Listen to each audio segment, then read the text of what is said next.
Assalamualaikum warahmatullahi wabarakatuh. Salam sejahtera untuk kita semua. Bertemu lagi di HSA Education terkait dengan penerapan standar ISO 45001 2018. Kalau kemarin kita sudah belajar mengenai klausul 4 konteks organisasi, di video kali ini kita akan sama-sama memahami klausul 5 kepemimpinan dan partisipasi pekerja. Stay tune, jangan lupa untuk subscribe, like, comment, and share supaya saya semangat untuk memberikan edukasi terkait dengan HSE. Baik, apa saja yang ada di klausul 5 terkait dengan kepemimpinan dan partisipasi pekerja atau leadership and involvement. Ya, di 5.1 ada bagaimana leadership dan bagaimana komitmen dari perusahaan atau organisasi. Lalu di 5.2 ada kebijakan atau policy, biasanya HSE policy atau HS policy. 5.3 peran, tanggung jawab, wewenang organisasi. Dan lalu ada di 5.4 konsultasi dan partisipasi pekerja. Kita bahas satu persatu. Let's go. Nah, di 5.1 ya, ini terkait dengan kepemimpinan dan komitmen. Penting sekali teman-teman. Jadi bagaimana cara kita mengencourage dari manajemen, top manajemen, stakeholder, bahwa kepemimpinan mereka atau leadership mereka harus memiliki komitmen terkait dengan K3. Ini penting sekali. Jadi di dalam 5.1 manajemen puncak harus menunjukkan kepemimpinan dan komitmen yang berkenaan dengan sistem manajemen K3. Apa yang harus dilakukan? Mengambil tanggung jawab secara keseluruhan dalam pencegahan cedera dan kesehatan yang buruk akibat pekerjaan serta penyediaan tempat kerja, fasilitas-fasilitas, dan kegiatan yang aman dan sehat. Memastikan bahwa kebijakan K3, tujuan K3 ditetapkan serta disesuaikan dengan arahan strategis organisasi, harus di-align-kan dengan arahan strategis organisasi. Lalu yang C, memastikan integrasi persyaratan sistem K3 ke dalam proses bisnis organisasi. Kembali lagi dari klausul 4 masuk lagi klausul 5 terkait dengan integrasi.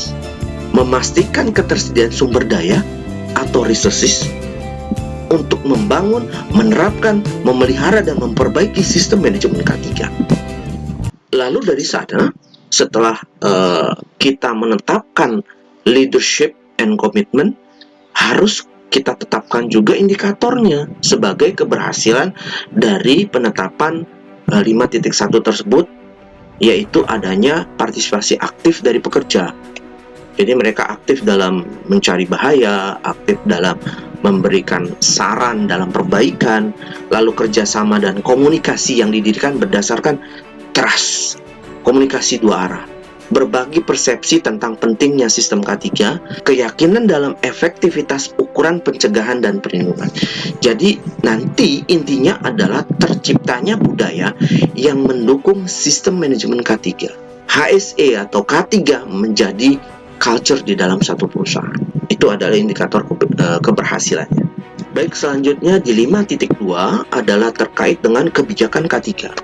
Langsung saja manajemen puncak atau top manajemen harus menetapkan, menerapkan, dan memelihara kebijakan K3 apa saja, mencakup komitmen, dan juga ada kerangka kerja atau framework, lalu mencakup pemenuhan persyaratan hukum dan persyaratan lainnya, legal compliance, mencakup komitmen menghilangkan bahaya dan mengurangi resiko K3 HIRA-DC, ya, mencakup komitmen penyempurnaan SMK 3 secara berkesinambungan. Nah, nanti kita akan ke sana ya, khususnya di HIRA-DC ya, di klausul 8.1.2, mencakup komitmen tentang konsultasi dan partisipasi pekerja dan perwakilan pekerja atau serikat pekerja apabila ada. Nah, ini adalah contoh kebijakan K3 ya, ini di salah satu perusahaan ya. Jadi bisa teman-teman ambil sebagai contoh referensi ya, bahwa inilah kebijakan K3 yang seharusnya menurut klausul 5.2 ya. Jadi ada mempromosikan filosofi manajemen K3 yang proaktif, ya, berdasarkan komunikasi dan konsultasi yang efektif, serta di situ ada identifikasi, penilaian dan pengendalian berbahaya secara sistematis. Lalu juga bisa menetapkan ISO 14001 diintegrasikan, ya. Jadi tidak hanya satu tentang terkait ISO 45001, tapi bisa diintegrasikan dengan sistem manajemen lingkungan.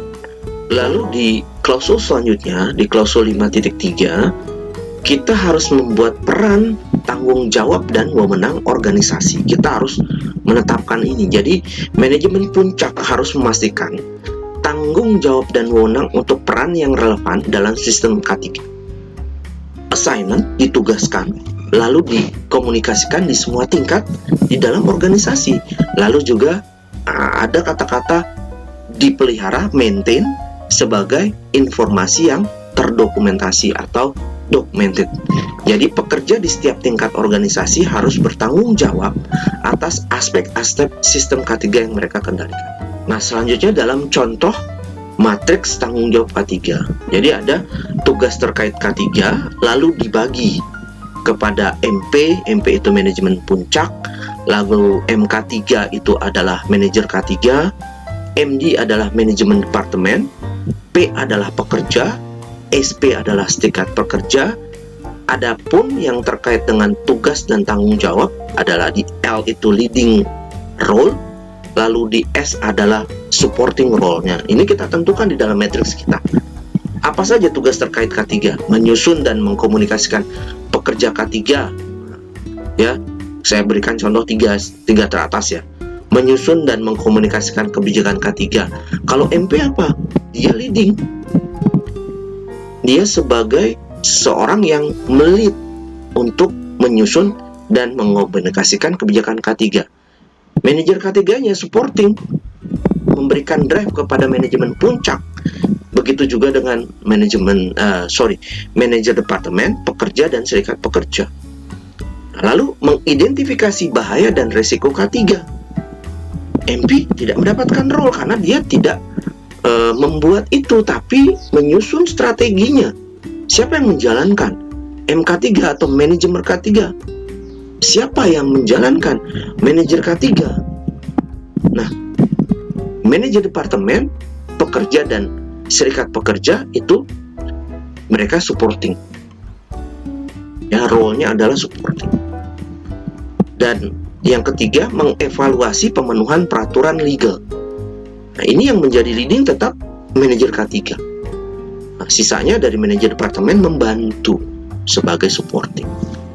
Klausul selanjutnya atau di klausul 5.4, konsultasi dan partisipasi pekerja. Apa yang menjadi requirement-nya? Organisasi harus menetapkan, menerapkan dan memelihara proses konsultasi serta partisipasi pekerja dan serikat pekerja apabila ada di semua tingkat dan fungsi yang berlaku. Nah, proses konsultasi dan partisipasi dalam pengembangan perencanaan, pelaksanaan serta evaluasi kinerja dan juga tindakan perbaikan SMK3. Nah, dalam klausul ini perusahaan itu harus menyediakan mekanisme, waktu, pelatihan dan sumber daya atau resources untuk konsultasi dan partisipasi.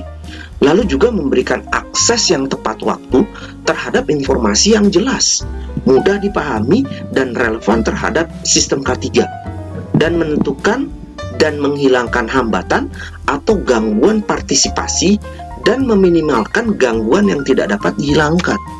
Itulah klausul 5. Sudah kita kupas satu persatu secara detail. Tapi kalau misalkan teman-teman masih mempunyai pertanyaan dan masih bingung, drop di kolom komen.